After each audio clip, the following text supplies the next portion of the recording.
Before I went to sleep, we had a little conversation. What followed was a dreamlike sensation that I was transported to a tunnel in the wee hours of the morning. Later on, though, I came to the realization that this was no dream and that I, in fact, was in that tunnel with those individuals. Given my knowledge of vehicles, I can tell you that we were all riding in that van, which was a Westphalia. The tunnel was really dim as we traveled through it. Somewhere deep inside, I sensed that I knew exactly where we were. It's strange that I've ended myself in that tunnel, the one that can only be entered after death. I'm the type of person who used to study death and all that. Going more and deeper, I was involved with all these folks. A form of illumination and an escape were present at the very end. Since I experienced it, I would refer to it that way. Could I be dead? I asked myself. Something extremely out of the ordinary transpired just as I was drawing near the tunnel's conclusion and about to emerge. My mom's voice came to me. A Florida resident who is my mother exclaimed, "Oh no, we are dead." My body, which had been resting on the bed, suddenly stopped responding as if I had died. My life was over. Get up and survey my surroundings. I stood dead center in front of my closet, oblivious to my own body because staring at it was so fascinating, vivid, and genuine. I almost preferred not to see my body when I looked down to see how I was doing. I pivoted and persisted in perusing my Life was good in 2014 when I became engaged. Life was good in 2014 when I became engaged. I was fine with everything. Our apartments were separate. I lived in mine. I was fine with everything. Our apartments were separate. I lived in mine and she in hers. That was a memorable day. We went out, laughed, and enjoyed ourselves. I returned to my flat at about 11 o'clock p.m. after dropping her off. Before I went to sleep, everything had been okay. Before I went to sleep, we had a little conversation. What followed was a dreamlike sensation that I was transported to a tunnel in the wee hours of the morning. Later on, though, I came to the realization that this was no dream and that I, in fact, was in that tunnel with those individuals. Given my knowledge of vehicles, I can tell you that we were all riding in that van. Little conversation. What followed was a dreamlike sensation that I was transported to a tunnel in the wee hours of the morning. Later on, though, I came to the realization that this was no dream and that I, in fact, was in that tunnel with those individuals. Given my knowledge of vehicles, I can tell you that we were all riding in that van, which was a Westphalia. The tunnel was really dim as we traveled through it. Somewhere deep inside, I sensed that I knew exactly where we were. It's strange that I've ended myself in that tunnel, the one that can only be entered after death. I'm the type of person who used to study death and all that. Going more and deeper, I was involved with all these folks. A form of illumination and an escape were present at the very end. Since I experienced it, I would refer to it that way. Could I be dead? I asked myself. Something extremely out of the ordinary transpired just as I was drawing near the tunnel's conclusion and about to emerge. My mom's voice came to me. A Florida resident who is my mother exclaimed, "Oh no, we are dead." My body, which had been resting on the bed, suddenly stopped responding as if I had died. My life was over. Get up and survey my surroundings. I stood dead center in front of my closet, oblivious to my own body because staring at it was so fascinating, vivid, and genuine. I almost preferred not to see my body when I looked down to see how I was doing. I pivoted and persisted in perusing my closet. Wow, consider all I have at my disposal, I thought to myself at that moment. Take a look at all the clothing, jewelry, cash, and other possessions I possessed. Because none of that could bring me back to life, I felt this profound despair. Even while I understood why people were fighting for it, at the time it seemed pointless and unnecessary. Wow, that's quite profound. That material possessions don't provide much beyond temporary contentment. A contented spirit does not seek solace in worldly possessions. Then it hit me. That's not the place you'll find serenity. I got out of there. My flat wasn't huge, but it was fine.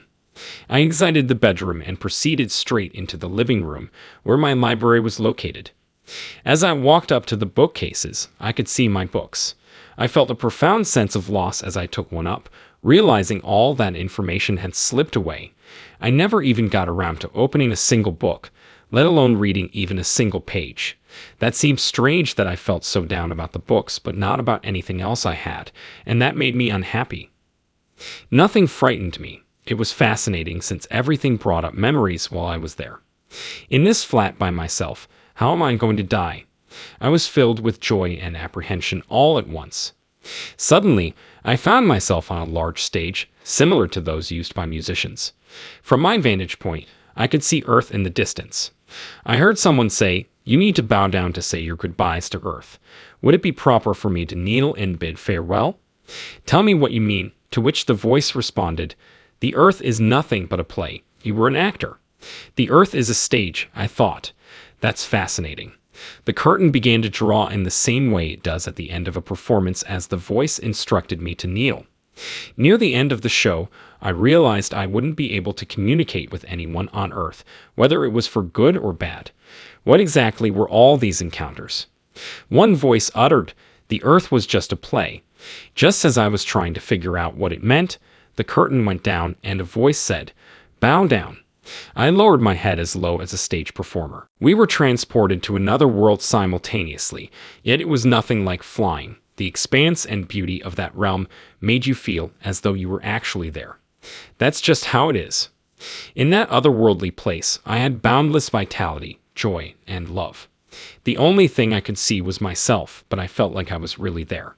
There, I learned a lot about love and hatred, human nature, and basic life principles, as well as about human conditions and the nature of life itself. The fact that I was concerned made it all the more strange. Despite the fact that I was floating, navigating, or soaking in this dimension, I had the sensation of being enormous and holding the universe and Earth in my palm. It had immense impact. I felt like something was stopping me, even though I wasn't afraid or worried. Still, I had this uneasy feeling that my loved ones will be concerned about me even after I die. Somehow, I thought I could communicate that everything was well with me. It seemed as if I could toy with death itself. There was absolutely nothing to be afraid of or worried about, but I couldn't help but wonder if I could return and scare them. If they can't see me, I'll still be there. I even considered attending my own funeral as a sign.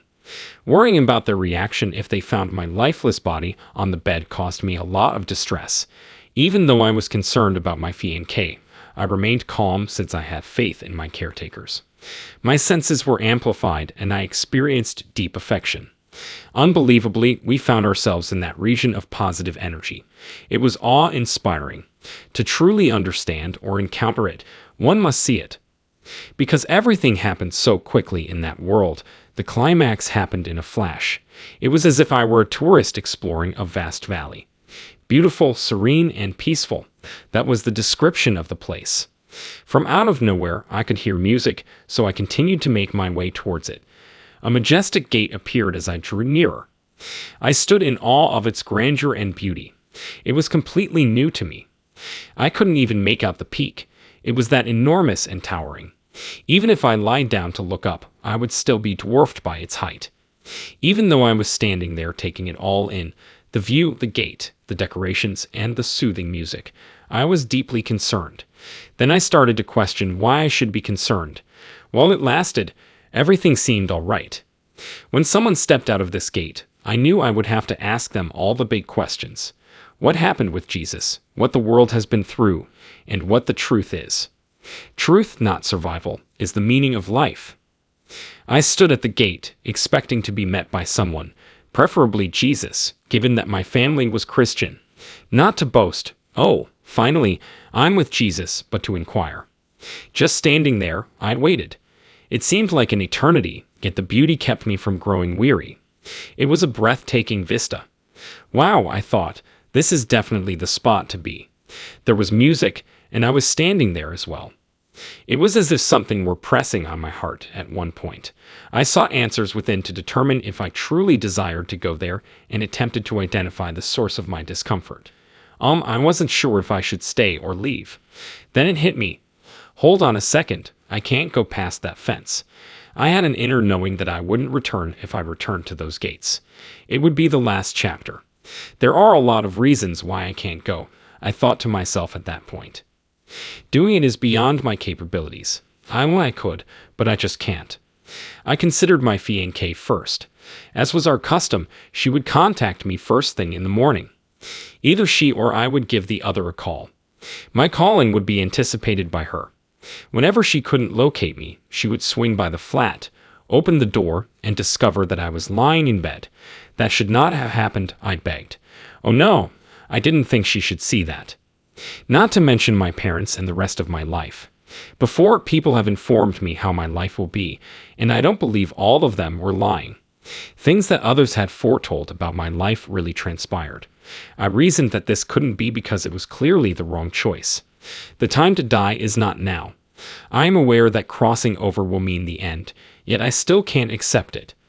People might assume I was high, shot, or on drugs, so I'm not happy with that option. Since they are ignorant of the reality, they would invent any excuse to justify my demise. I felt like someone pushed me from a great height while I stood there arguing my case, and I landed back into my body. A contradiction that encapsulates the experience. It was like a deafening quiet. I awoke from my fainting spell the second I landed back into my body. I blinked and exclaimed, "No, no, no, it can't be." I made that statement because that area is characterized by tremendous love and emission. There, you will experience an overwhelming sense of joy, contentment, safety, and greatness. You feel every single one of these feelings. Visual perception and auditory perception are both possible. Through the phenomenon of time dilation, it appears as though you have never been there, while in reality, you have. Because it was so incredible, I considered trying to die or returning to sleep. In a huff, I tapped my head on the pillow and said, "No, no, no." All the wonderful love and positive energy around me made me want to go back, not because I wanted to die. I wished I could stay since it made me feel so at ease. But then it hit me. That's not possible. Here in the domain of the dead, you have returned to the living. If you had gone through the gate, that would have been it. Think about what else could have happened. Here you are again.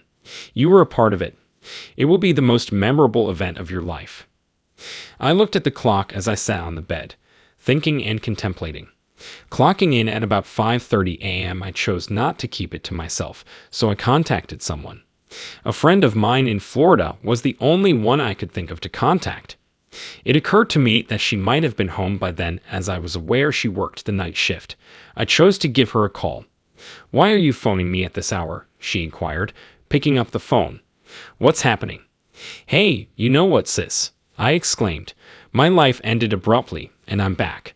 She questioned, "What?" in utter disbelief. "Indeed, I came back from the dead," I said again. What an extraordinary and one-of-a-kind encounter. What transpired was conveyed to her by me. As we talked about what had happened, she listened to me for over half an hour. The call ended, and she promptly retired to her bed. I got out of bed and left the room around 6 o'clock in the morning. Wow, what an experience I had. I thought as I glanced about before I stepped out.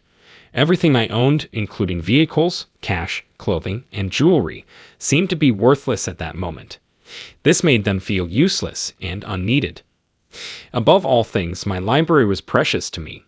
When I felt the overwhelming want to check my library, I hurried to the living room. Thought about embracing it, I restrained myself. When I received it, I was filled with gratitude and thought, this is knowledge that many people don't have. Because they are ignorant, many are led astray. I knew I had changed for the better since I experienced all these feelings upon returning. This has nothing to do with making money. It's all about being kind, loving, and caring, and having strong relationships. The God situation is another person, therefore you tend to their needs. Looking at another person reveals God to us. After going through this, I finally get it. People are so irritated all the time.